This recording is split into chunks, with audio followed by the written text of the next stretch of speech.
Buenas, bienvenidos, bienvenidas, bienvenides una vez más a mi canal. El día de hoy les traigo el resumen de lecturas del mes de noviembre y me gusta también que ya nos estamos acercando a estos videos que al menos a mí me gustan muchísimo, que son tipo el cumplí mis metas de 2000 que me había puesto para 2023, cuáles son mis metas para 2024 y todas esas cosas. Pero por el momento les traigo este videito que es un resumen de lecturas bastante paupérrimas y también tengo pensado otro videito que también me pone muy contento, que es una especie de unboxing entre comillas porque hay dos paquetes que ya abrí pero porque no me contuve, pero en realidad los voy a contar como unboxings. En fin, todos los videitos como que me ponen muy contento, tanto este resumen de lecturas como el que van a ver el otro domingo, que va a ser probablemente el unboxing, y después ya nos vamos a poner de lleno con los videos de fin de año y principio de año, de ponerse metas, ver si cumplí las metas, hacer un balance, etcétera, etcétera. Sin más dilación, vamos entonces a comenzar, obviamente como siempre, con mi lectura actual. El libro que estoy leyendo ahora mismo es Por Siempre Unidos, de Taylor Jenkins Reid, que ya saben, es la autora de Los 7 maridos de Evelyn Hugo y de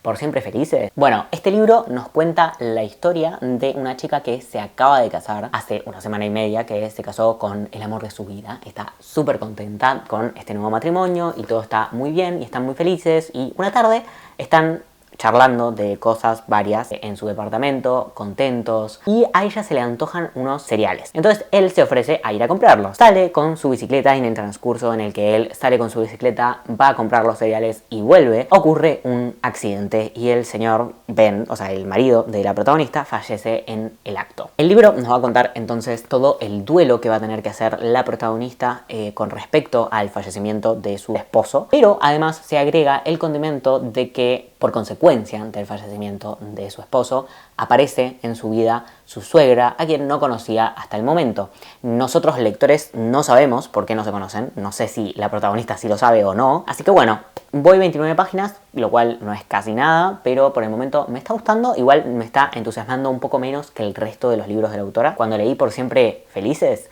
la verdad que me encantó, me tipo voló la cabeza desde el principio, tanto lo ágil que era leerlo como la intensidad de los sentimientos, lo fresca de la historia, la diversidad de voces que había. Y en este caso, por el momento, como que no me siento tan enganchado. Creo que un poco me pasó que me dio como un shock. En las primeras 29 páginas ya fallece el esposo de la protagonista y claro, hay un montón de emociones dando vuelta tanto en la narración como en la propia protagonista, y creo que fue como demasiado para el principio, pero no sé si fue un error de narrar, o sea, no diría que fue un error, sino que fue demasiado para que yo conectara. Y ahora sí, comenzando con las lecturas que realicé durante el mes de noviembre, esta vez las ordené desde la mejor hasta la peor, porque hay una claramente que es muy buena y después el resto ya empiezan a ser malas, entonces me resultó bastante sencillo ordenarlas de esta manera. La única lectura así buena que hice durante este mes fue La vida privada de los árboles de Alejandro Zambra, que de hecho lo tienen, este librito apareció en el blog de lectura de Mi novio elige mis lecturas, así que pueden ir a chusmear ese video. Este fue el primero de los libros que eligió y nos cuenta la historia de un señor que se llama Julián, que es tanto el narrador como el protagonista y que narra la historia de su vida mezclada con la historia de su matrimonio y con la historia de cómo conoció a su mujer y otras cosas, algunas preocupaciones que fue teniendo durante su existencia y ble. En el transcurso, o sea, él mismo lo aclara desde la sinopsis, en el que está esperando a que su mujer vuelva de un taller de dibujo o de cerámica, no me acuerdo muy bien. En ese transcurso él cuenta toda esta historia. La verdad, 10 de 10, Alejandro Zambra me gusta mucho como escritor también, esto ya se los he contado. La otra novela que leí de él es Formas de volver a casa y también se llevó un 10, aunque debo decir, me gustó todavía más, o sea, creo que se llevaría un 11, digamos, porque realmente es un libro muy bonito, además es súper cortito, tipo, definitivamente si lo tienen a mano, si quieren empezar con Alejandro Zambra, yo le daría una oportunidad a este libro, porque el autor como que escribe con una delicadeza ciertas escenas cotidianas. Es eso, creo, la delicadeza de su manera de escribir. Creo que es eso lo que más me fascina de su narración. El siguiente libro, que iría como en el segundo puesto, que es el que encabeza los libros malos que leí este mes, pero dentro de ellos es el más afable, es La música de las cosas perdidas, de Javier Núñez. Este fue el segundo libro, de hecho, que leí con este reto, digamos, de Mi novio elige mis lecturas. En este caso, la historia versa sobre un abuelo y su nieto que van en busca de como la madre de este nieto y la hija del abuelo, digamos, la persona que está en el medio, con quien ni uno ni el otro tienen contacto desde hace muchísimo tiempo. El abuelo lo perdió porque se pelearon, se distanciaron y jamás volvieron a hablar, y el hijo porque en realidad ella abandonó tanto al hijo como a su esposo barra pareja cuando el hijo era muy chiquito, y el hijo decidió retomar, o sea, como que le agarró una cosa de quiero conocer a mi madre, entonces junto con su padre van a buscar al abuelo para que tanto el abuelo como el nieto emprendan un viaje que se desarrolla durante todo el libro, que es un road trip, digamos, al norte, porque creen que es el último lugar en el que estuvo, entonces probablemente la puedan encontrar ahí, para conocerla en el caso del hijo y para reencontrarse en el caso del abuelo. O sea, perdónenme por haber sido tanto un bardo explicar esta sinopsis. Como básico, me parece que el autor escribe lindo, tiene reflexiones lindas, de hecho por eso tiene algunos post-its, no sé si se llegan a ver, pero tiene algunos post-its, o sea, hay algunas cosas que me parecen bonitas, reflexiones lindas, descripciones lindas también, pero en cuestión de construir el mundo, la trama, los personajes, me pareció que le faltó mucha madurez a esa escritura. Sobre todo, lo que más destaco como negativo, me pareció que el narrador opacaba constantemente y de forma total las voces de los protagonistas, o sea, de los personajes. Todos parecían un poco lo mismo, quedaban como todos bastante homogeneizados, entonces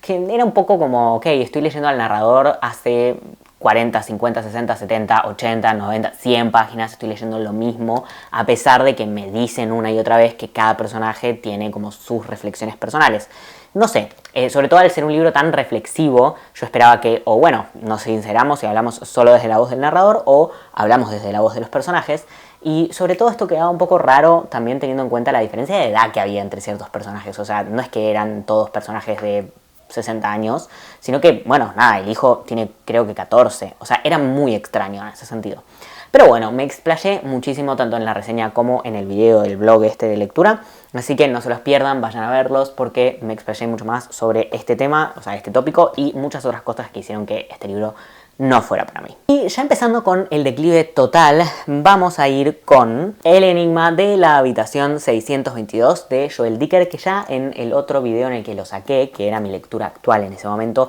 les adelanté un poco que no me estaba gustando, que no me estaba entreteniendo. La verdad, este libro sobre todo me pareció poco interesante. O sea, no logró conquistarme ni la trama, ni el supuesto acertijo, ni el suspense, ni los personajes. O sea, nada de todo lo que aparecía me parecía lo suficientemente interesante como para continuar la lectura, o nada me generaba interrogantes, digamos. En este caso, la historia nos cuenta sobre como un escritor que se quiere tomar un break porque acaba de separarse y de fallecer su editor, entonces se va a un hotel en el que se encuentra con una chica que también está hospedada en el hotel y juntos empiezan a investigar, de casualidad, un misterio que justamente está alrededor de la habitación 622, porque hay 621 bis y 621 y 623, pero no hay 622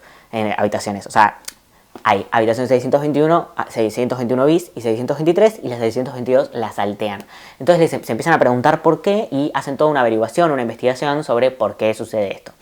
Y como que la historia va yendo y viniendo entre el pasado y lo que pasó realmente, que fue un asesinato en esa habitación,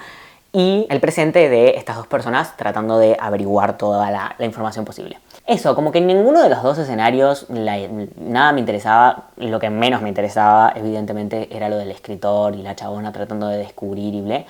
Pero la historia del asesinato en sí, o sea, realmente me pareció muy poco interesante, como que no me movía un pelo. Y los personajes me parecían poco interesantes porque eran todos tipo banqueros de Suiza y etc, etc, y no sé, como que no me generó ninguna intriga, así que ya llevaba como, no me acuerdo a qué páginas lo dejé, pero llevaba unas 200 creo, y no estaba funcionando, así que decidí abandonarlo, pero le di su larga oportunidad, porque realmente, como es un libro bastante grande además, y para ser un policial, o al menos un libro de suspenso, como que fue demasiado el tiempo que le di como para ver si me... Pero no funcionó. Y por último, ultimísimo, vamos a hablar de El grito de la lechuza de Patricia Highsmith. Por si no lo notaron, la verdad es que este mes los thrillers / suspensos no funcionaron para mí. En este caso, el libro es de un chabón que se muda a Pensilvania después de haberse separado de su mujer y estar como en proceso de divorcio porque está harto de las peleas, los gritos y todas esas cosas que vive con ella. Se muda y encuentra paz, en medio de este momento también de mucha angustia y mucha desolación, en observar a una chica por la ventana mientras en su casa hace las tareas domésticas. O sea, como que observa cómo la chica lava los platos, barre, como todas esas cosas, lo tranquiliza. Y llega un punto en el que tanto la chica como la pareja de la chica se dan cuenta de que alguien está espiando la casa y finalmente, además, en 100 páginas más o menos, la chica lo conoce al chabón. Y a partir de ahí como que empieza como toda una situación en la que el novio no está de acuerdo con que se lleve bien con él y también como que empieza a ver algo raro, porque yo la verdad realmente las veces que describí esta historia antes, por lo que decía en la sinopsis y por lo que yo había entendido también, pensaba que el conflicto iba a ir sobre justamente que él la estaba espiando